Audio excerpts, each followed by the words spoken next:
Hi, welcome back. I hope you had a nice Christmas day and that Santa brought you loads of presents. So the end of the year is approaching and it's time for some of us to A, reflect on what we have done in the last 12 months and B, to make plans for the year ahead. So after giving some thought to how this channel was going, I have decided to implement some important changes. In essence, the Uruguayan Polyglot will become wider in scope, and in this video I'll tell you everything about it. Firstly, I try to convey the reasons that led me to this change. Then I'll try to lay out the new topics I'm going to cover in some detail, while also explaining my concerns about this transformation. And I'll wrap up by telling you about the language challenges that I will take on in 2023. This video is going to be rather long, so feel free to skip some of the parts with the help of the timestamps. Allow me to start by telling you a little bit about the very beginnings of my YouTube adventures, because I deem it necessary in order to understand what comes afterwards. 1 year ago, I published my first video on YouTube. I uploaded it to my newly created channel, Juliana Topissimo, which was about summarizing the content of books that were related to personal development and psychology, although to be honest, I was kind of all over the place. The language I had chosen for the channel was Spanish, since I had realized that there were quite few YouTubers producing the type of content I was interested in doing. So even though there are less Spanish speakers than English speakers in the world, I still thought that going for Spanish was a good idea, given that there was less competition in the market. Well, after a couple of months, I realized that I had made the wrong decision, because every time I would upload a video, I would feel slightly frustrated because I would think about all of those people out there that would not be able to access my ideas, what I was sharing on my channels, just because I had chosen the wrong language to convey them. That is, I would tell myself, man, those people in India or South Korea, they will never listen to your videos because they don't understand Spanish. So after a while, this desire I had to reach more audiences prompted me to shut down that channel in Spanish and to start all over again, but this time in English. I learned a few valuable lessons from this experience though, one of them being that I had to be more mindful and specific when it came to choosing the topic of the channel, because I had touched upon books and topics that were not that related amongst themselves, which I believe was one of the reasons as to why the channel didn't grow as much as I was expecting. So I kept that lesson in mind when I started all over again. I knew that I wanted to do the channel in English, but I still hadn't figured out what it was going to be about.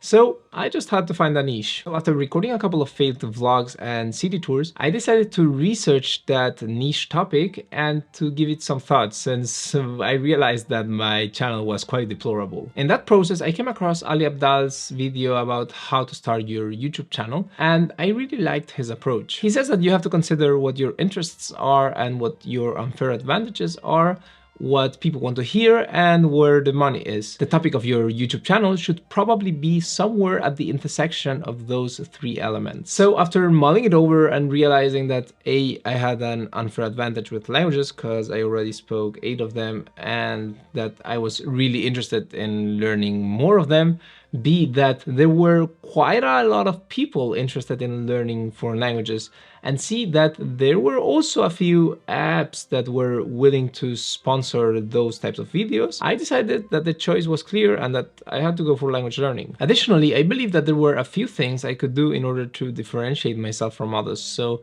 one of those things was the video editing. I had noticed that most of the channels in the space did not pay close attention to it. And I thought that if I put some effort into it and made my videos look nicer and clean, I would have a good edge vis-a-vis the others. Another thing I could do in order to differentiate myself from others was to have a really nice looking video background. And so I put some effort into it, and as you can see now, it looks pretty legit. I would say I'm quite proud of it. And I also thought that I could make the videos a little bit more entertaining, because I noticed that most of the videos in the space are kind of too boring, too stiff. They lack a little bit of humor, I would say. I mean, I don't know if I'm reaching the goal, but I would say I'm trying. So as you can see, there were pretty good reasons to choose this niche. So not only did it pass the Ali Abdaal frameworks check, I also had differentiating factors that would allow me, I thought, to make videos that were more interesting than the ones that were already in the space. But everything wasn't as nice as I just said, because I actually noticed two very important problems with this niche. The most important one to me is that it's a narrow topic. There's only so much you can say. I mean, you can talk about how you learned that language or that other, how to learn vocabulary quicker, the resources to learn this other language, how to improve your pronunciation, but if you keep thinking about it, there aren't that many topics to talk about. The second problem that I noticed was that there weren't that many people interested in language learning. At least in YouTube, I mean, for sure there are many people that want to learn foreign languages, but if you take a YouTuber from the, let's say, personal development space, such as Matt Davella or Ali Abdal, and you compare the amount of followers he has versus the amount of followers that, let's say, Steve Kaufman or Ollie Richards or Luca Lampariello have, well, it's sort of, the difference is sort of very big, because Ollie Richards and Luca have around 200k, 300k subscribers, and the two YouTubers from the personal development space I just mentioned have like 3.5 million. So as you can see, there's a tenfold difference right there. And I'm not saying this in order to disdain some of the language learning YouTubers I just mentioned, but rather to illustrate the wide difference in terms of reach, in terms of audience that you can have, depending on the type of channel you decide to do. But despite the two problems I had spotted with this niche, I thought I had the solution for that. So my plan was to start traveling after a few months and to do some sort of more crazy videos in a bold and bankrupt style. So my idea was to combine language learning and traveling and do videos similar to what Xiaoma is doing, but more focused on traveling and not that much on the reactions that people have when you speak someone else's native tongue. So given that I'm crazy enough to go solo traveling to weird countries, and given that I speak a bunch of languages, I thought that combining those two things would be explosive and could have some success. I mean, at least it had the potential of becoming really big, because if you have a look at the amount of subscribers that Bold and Bankrupt has, well, it's more or less the same than the amount that Ali Abdal has. And Xiaoma, he has more than 5 million subscribers, so yeah. So my plan was to start uploading content every week about language learning, as I've been doing so far, and then at some point to start traveling to some Soviet countries and to start hanging around with some babushkas. This way, I would be doing something that had the potential of becoming really big. Plus, I would not be afraid of running out of content, because there are always more places to travel to. But in the last few months, I've been mulling it over and I've decided to reconsider this idea. So let me now tell you the 6 reasons that led me to discard that plan. So I would say that the main one is that I have come to realize that I do not enjoy producing content that is merely entertainment. I've done a couple of vlogs in the past, and to be honest, I didn't derive a great sense of satisfaction after producing them. I've come to notice that whenever I create a video whose only purpose is to entertain others, then I don't really feel satisfied afterwards. I have the feeling that I'm wasting my time and my energy, and that I'm not really doing something useful with my life. What actually does give me a sense of satisfaction, though, is when I contribute to the world with interesting ideas. So I'd like people to follow this channel because I make them think, or because I gave them a tip that they can later apply in their lives, or because I help them see a topic in a slightly different way. So it's only when I think deeply about topics and share my thoughts with others when I really feel that I'm doing something valuable. Another big problem I have with language learning is that I'm not that passionate about it. Like, I obviously enjoy it a lot. I want it to be part of my life forever, actually. But I wouldn't spend, say, 5 hours per day learning a foreign language, or I wouldn't, say, learn a language that is only spoken by a few thousand inhabitants somewhere in the world. That is, I don't want to devote my life to learning foreign languages. I don't want language learning to become the center of who I am, what defines me. That is, I don't want to work exclusively in the language learning space, like as a teacher or as a translator or as a linguist. No, but rather the role I want my knowledge of foreign languages to play in my life is the one of a tool that helps me, for instance, communicate with others, or reach job opportunities that would be inaccessible otherwise. Everything I said so far implies that this channel would never be synergetic for me if I continue down the same road I've been walking in the last few months. And what I mean by this is that I'll never be able to use this platform to promote other services related to the content I'm uploading. So say, to promote a language learning app I've created, or a course for learning German quicker, imagine. Because I'll never go as far as creating those types of products because I'm not that interested in going deep in language learning. And this is all important because it significantly reduces my chances of monetizing this channel down the road. And as you remember from the beginning of this video, money should be an important part of the equation when choosing your niche. So given that I'm not that passionate about it, it can be inferred that I'll never have the necessary motivation to learn, say, 10 languages more. And this is important because I believe that in order to be successful in the YouTube polyglot sphere, you need to speak like 15 languages at least, or 20 would be ideal in order to reach the amount of languages that Steve Kaufman speaks. Okay, maybe that doesn't have to be the case necessarily, but if I stayed on the same track I am right now and kept doing videos just about language learning, then I'd at least feel the moral obligation to try to learn as many languages as possible and to go at full blast with it, which means that at some point I'll have to learn languages that I don't really want to learn, I'm not interested in learning, but I would feel the obligation of learning them just because of the YouTube channel that I have. And that is necessarily a recipe for failure. The other problem I see on having a YouTube channel focused solely on language learning is that there's only so much you can say about the topic. I already mentioned this at the beginning of the video, and I also explained how I was planning on getting around this issue. But since I've recently realized that I don't want to be an entertainer, the plan I had for avoiding this problem falls apart. Similarly, the second problem I mentioned at the beginning of the video has now become relevant as well, namely the fact that there aren't that many people interested on YouTube channels that are exclusively about language learning. This is important because if I don't see the possibility of this channel becoming at some point large, extremely large, maybe say surpassing the 1 million subscriber mark, then I completely lose the motivation for doing this.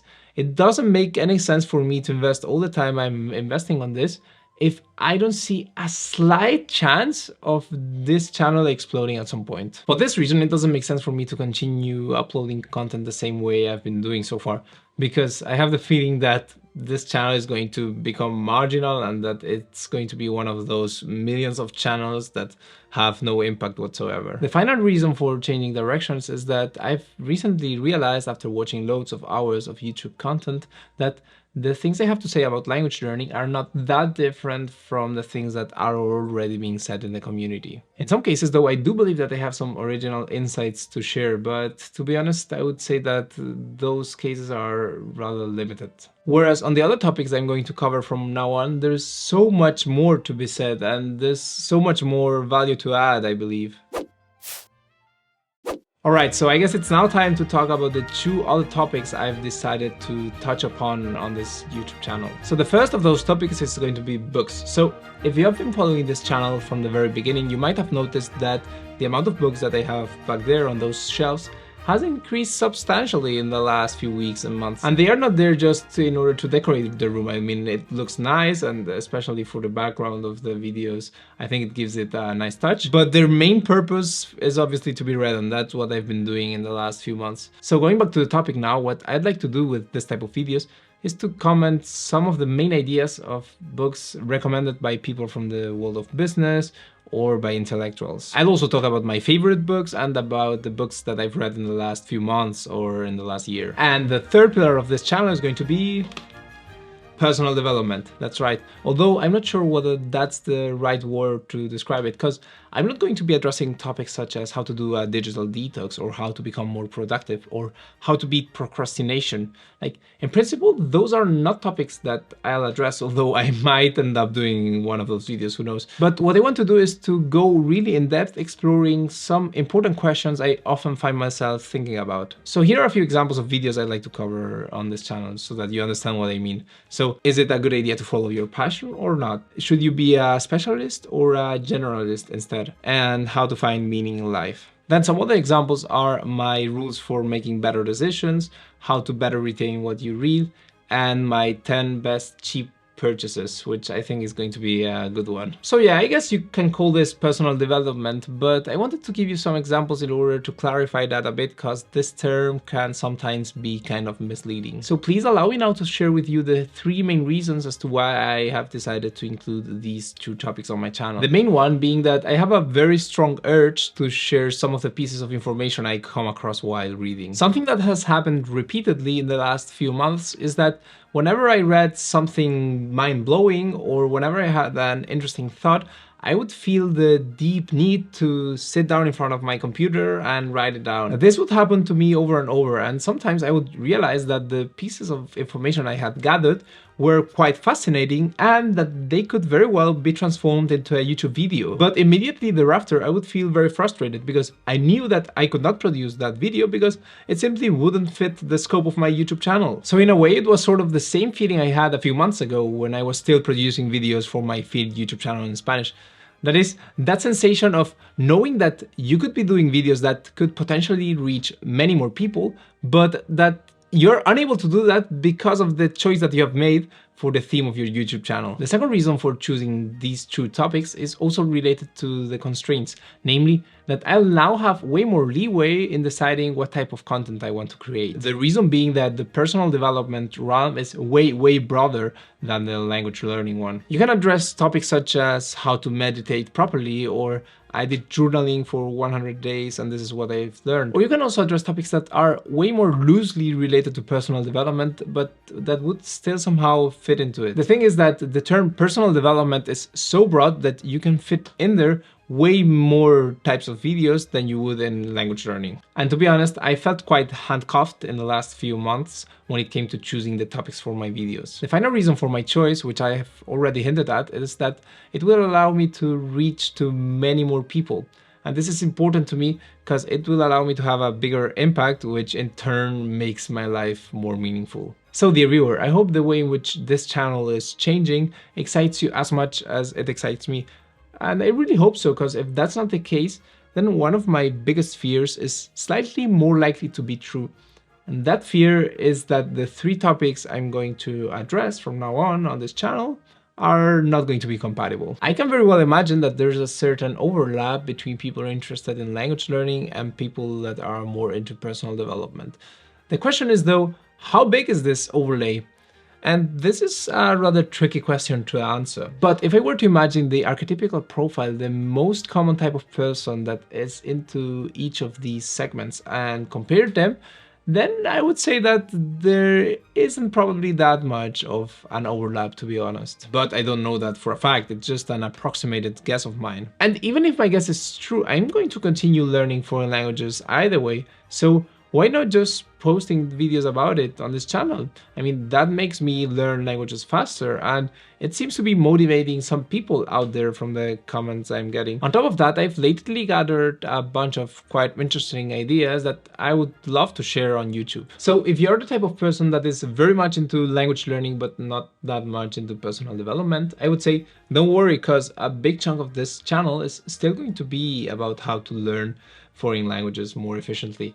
The only difference will be that quite often you'll also see videos that are going to be related to other topics, which I would encourage you to check out as well, because you might very well find them interesting. So as of now, some of you might be wondering, but Julian, why don't you just create another YouTube channel? You keep this one for language learning and you use the other one for the personal development stuff. That idea crossed my mind, but I quickly discarded it. First and foremost, because I'm not a fan of doing 2 important things at the same time. It is almost invariably a recipe for failure. Secondly, because it takes a lot of time to take a channel off the ground, and with this one, it's sort of working, like sort of. So I really don't want to go through the pain of starting all over again, especially if there's a chance that the topics can be combined. And finally, because by the end of the day, language learning and personal development are sort of related. Like, at least that's true for the language challenges that I'm doing. Because when you push yourself to try to learn a language in just a matter of weeks,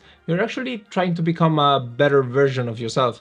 which is actually what personal development is all about. Something I've been asking myself is whether I should change the name of the channel and put my real name there instead, the same way that Ali Abdallah and Madavella portray themselves. I'm kind of hesitant here because on the one hand, I really like the name the Uruguayan Polyglot, and I would say that I've become sort of attached to it, but on the other, I'm quite sure that some people might be misled by this name because they might be prompted to think that this channel is just about language learning when that is actually not going to be the case anymore. So what do you think about that? Do you think I should change the name of this channel from the Uruguayan Polyglot to Julian Enciso? Well, that was actually the German pronunciation, so in American it would be Julian Enciso, I guess.